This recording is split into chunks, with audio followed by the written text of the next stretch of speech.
This is the Ohio Farm Bureau podcast. I'm Ty Higgins, joined by Adam Sharp, Executive Vice President of the organization. Earlier this spring, our staff went on a field trip of sorts, actually quite literally in some cases, to learn more about different aspects of Ohio agriculture and the partners we work with, and really had a chance to see some unique parts of agriculture, and then some parts, Adam, that you may not know it's a part of the industry in one way, shape, or form, but boy, behind the scenes, there's a lot going on. Right, yeah. So we try to take all the staff out in the field and get everybody out together several times a year. Sometimes it's for team building, sometimes it's for professional or leadership development, and sometimes it really is to help them learn about the industry that we all represent. Our staff come from all walks of life. We got a lot of people who grew up on farms, certainly have been involved in 4-H and FFA, and maybe are still even involved in their farms. But we also have a lot of folks who aren't.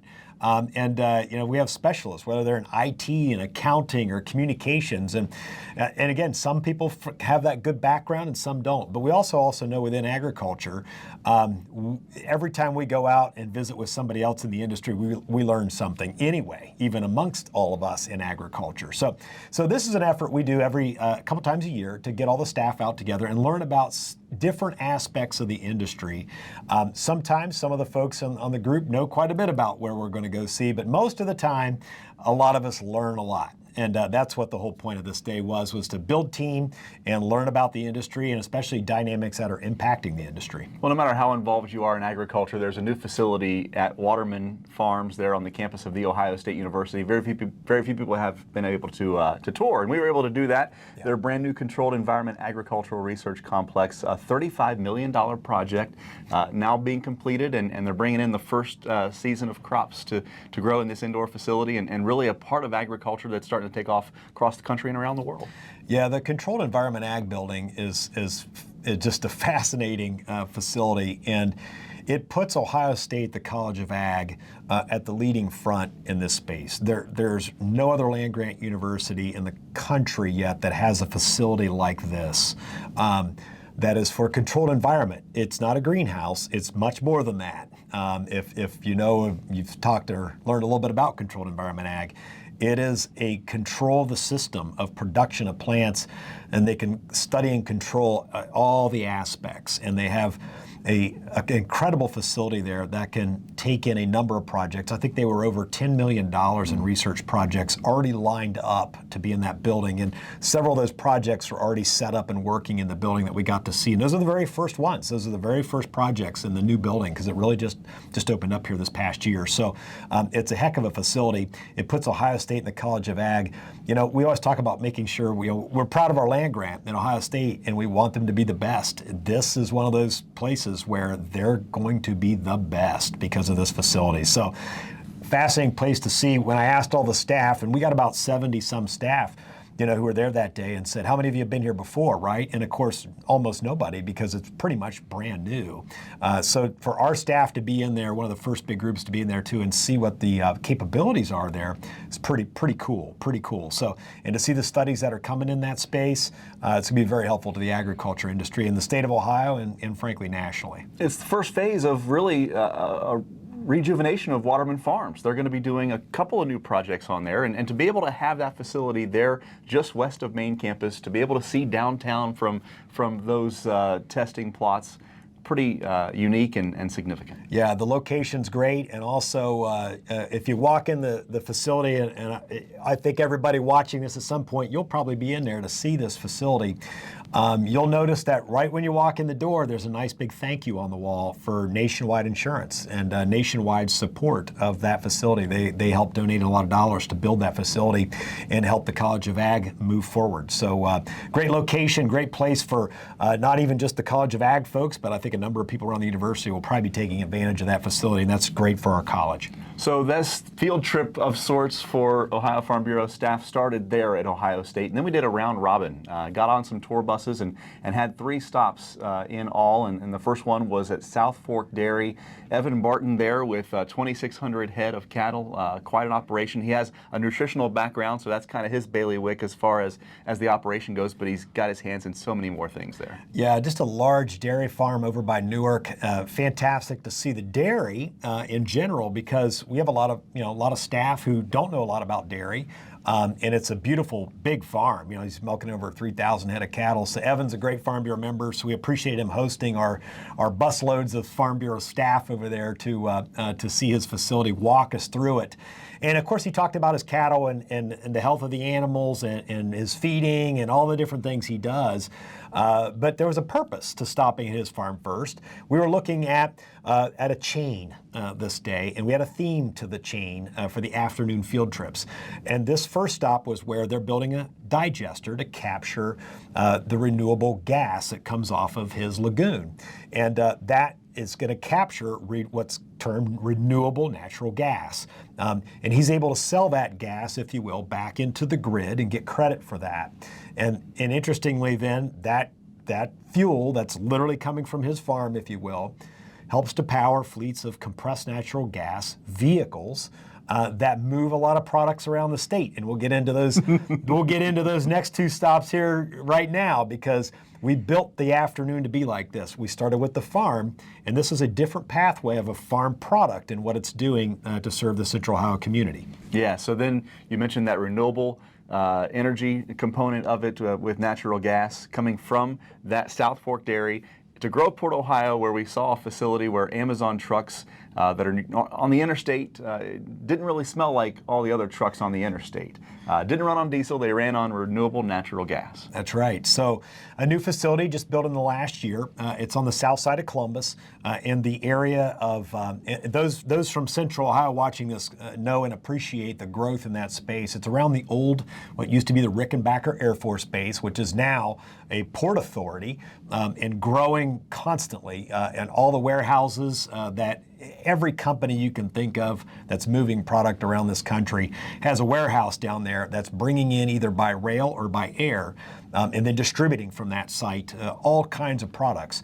And Amazon, of course, is very present down there, and they have a fleet of vehicles that are now powered on compressed natural gas. So building on our theme, right? So the gas was being captured and sold into the grid at our Farm Bureau members' farm at Newark, and then we took the whole group over to see this compressed natural gas fueling station where they're fueling Amazon trucks with compressed natural gas. It was fascinating to see, and we appreciate actually one of the heads of that company coming up from Texas to be there with us and talk to the staff about what this new fuel source is and how it works and how much they do really like it and how it's been working for the Amazon fleet of trucks. And then our third stop, Rickenbacker Airport. And what's unique about this stop, and many people don't know that we take a lot of pride in what we do here in Ohio as far as agricultural sales and moving product from point A to point B. We move a lot of product from Ohio across the country and quite literally internationally as well. And that happens right there at that airport where they put livestock on planes and fly them all across the world. Yeah. Rickenbacker, what used to be the Air Force Base and now this large port authority, has just been quite a success story for Central Ohio. Growing up as a kid, and I used to have all the planes flying over our farm all the time from the military base, and there's still a big military presence there. But now to see this growth of it being such a massive commercial hub for the economy, and not just Ohio, it helps us. All this is happening in our state, but you got a large rail port authority there that's coming directly up from a seaport authority, Roanoke, Virginia. So direct rail line that comes to there. A lot of people don't realize that Rickenbacker Air Force Base, Rickenbacker Port Authority now is both an airport authority and, interestingly, a seaport authority because these containers are moving directly from rail to that spot before they're unloaded and distributed. So that allows it to both be a sea and airport authority. So we toured it, and it was kind of fun. One time they took us out on the runway and they put us literally in buses, and we drove all around the runway looking at all the buildings, the facilities. We stopped at the livestock facility that Ty mentioned where they're loading both hog genetics, live hogs, and also horses for horse racing, thoroughbred horses out of Kentucky, and flying them directly to different parts of the world. They have several flights a day that go international directly. One of those to Southeast Asia and the other to the Middle East, and constantly planes moving in and out of there, moving all kinds of things from all over the world into Ohio and back out again. And then a lot of those things are being distributed by rail, by truck, et cetera, out of that site all over the eastern part of the country. So, and a lot of those are agricultural-related products. So there's grain handling facilities there where they're loading trains and moving trains of grain, et cetera. So we went to see that whole aspect of it. So that completed our trifecta of starting at the dairy that was producing gas, it was being captured, it was fueling Amazon trucks that were moving all these things from the Port Authority all over the eastern part of the United States, and then touring the Port Authority itself, if you will, Rickenbacker, with the air and the sea facilities that they have there, to talk about how all that product comes in and out of that facility. So quite a day, and it was a fun opportunity for our folks to see things that are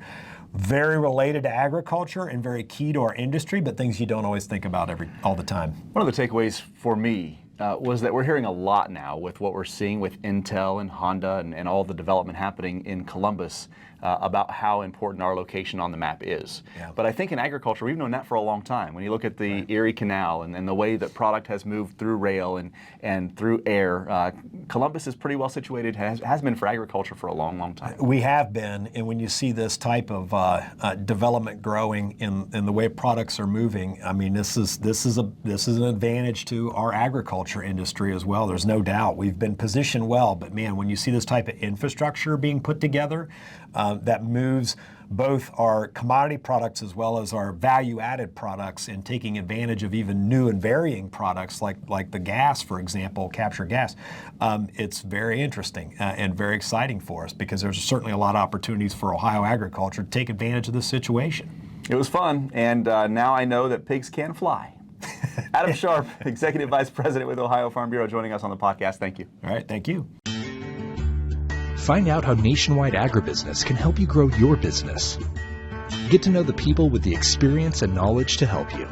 Whether you are looking to protect your farm or ranch from the ground up, or need someone who understands your changing commercial ag needs. Find out how to better manage the risks of your ag business, or how quickly you can get back to business. Learn how you can protect your next with Nationwide on your side. Since 1919, Ohio Farm Bureau has been working for you, advocating for farm families, for Ohio agriculture, and our local communities. From the State House in Columbus, all the way to Washington, D.C., Ohio Farm Bureau is feeding your need for new ideas. As we look towards the future and the changes coming along with it, one thing will never change: our mission. Working together for Ohio farmers to advance agriculture and strengthen our communities. Learn more and become a member today at ohiofarmbureau.org. Welcome back to the Ohio Farm Bureau podcast. I'm Ty Higgins. Some farmers replace machinery every year. Others run it until the wheels fall off. Where you fall in the range between those two extremes determine how to best approach evolving your farm machinery lineup. The right machinery replacement strategy can help you ensure you've got what you need to continue to evolve your business well into the future. To talk more about that is Erin Cummings, Senior Consultant with Nationwide. Erin, always great to see you. Well, Ty, thank you for having me. It's great to be here. So what are some considerations farmers need to make when it comes to how they approach the machinery replacement decision? Sure. So some things to think about are depreciation, repair bills, operating costs of that machinery, and now more than ever, interest rates. Also, we have to keep in mind that if we maybe choose to postpone that purchase, we could be facing some downtime risk. So what are we doing from a risk management standpoint to avoid those potential downtimes? Because we know there's a lot of operations on the farm that are very, very time sensitive. There could also be some considerations around leasing or maybe renting machinery that could come into play as well. So you guys also talk about downstream effects of machine upgrades. What do we mean by that? Yeah, so a couple things come to mind. We know that cost is always top of mind. I know we can easily pencil out, you can get a quote for what is this new machine going to cost me? But what you can't get a quote on is that if I don't replace a machine, what are my repair bills going to be? What's my downtime going to be? And in a farm, as I mentioned, there's so many time sensitive things that any downtime can be really hard to measure, whether that's cost of parts or more significantly, cost to production. If I have to delay harvest or planting because of something that happened to the machinery. So really thinking about risk management can help avoid some of those downstream impacts when we're thinking about that replacement decision. You mentioned costs. We're all dealing with higher costs, from bread to gasoline to everything in between in our daily lives. How does inflationary pressures play into these decision-making processes as well? Sure. Well, inflation is on both sides of the scenario. If we choose to delay a purchase, we are likely going to be paying more next year for that same piece of equipment or more than we paid last year for a piece of equipment. The same thing happens when we choose to make repairs. Those parts, we're seeing parts are more expensive, labor is more expensive. Inflation is hitting every part of this equation, but also now we're seeing such an increase in inflation and interest rates that that's another thing that we have to consider when we're thinking about these replacement decisions. You folks at Nationwide have a list of 5 things to think about when you're looking to replace machinery. What are they? Yeah, so according to retired Iowa State University extension economist William Edwards, number one is really reliability. We know that a breakdown at the wrong time of year can be very, very costly. And then think about that cost of a breakdown in relation to how important that operation is to your entire farming operation. The second one to think about is pride. So we know that many farmers take pride in our machinery lineup, but think about, is that maybe preventing you from other capital investments? And in this time of rising interest rates, maybe our pride needs to take a little bit of a back seat because we need to make sure we're doing the right thing for the business. The third consideration, and is more and more prevalent all the time, is around technology. So tech advances so quickly, it's important to really weigh the advantages of advancing that tech or going with that newer model of technology versus using what we have and weighing the pros and cons with that. There's also scenarios where maybe that tech has to get upgraded. So maybe you're forced into a decision with replacement. Also think about capacity. We know that labor is tight, whether it's our own farmers' time or our employees' time, and size and capacity may be an upgrade reason. And that if you're able to upgrade to get more capacity, you can balance time and labor and that capacity with maybe an advantage to your farm operation. And then last but not least is consider the machinery market.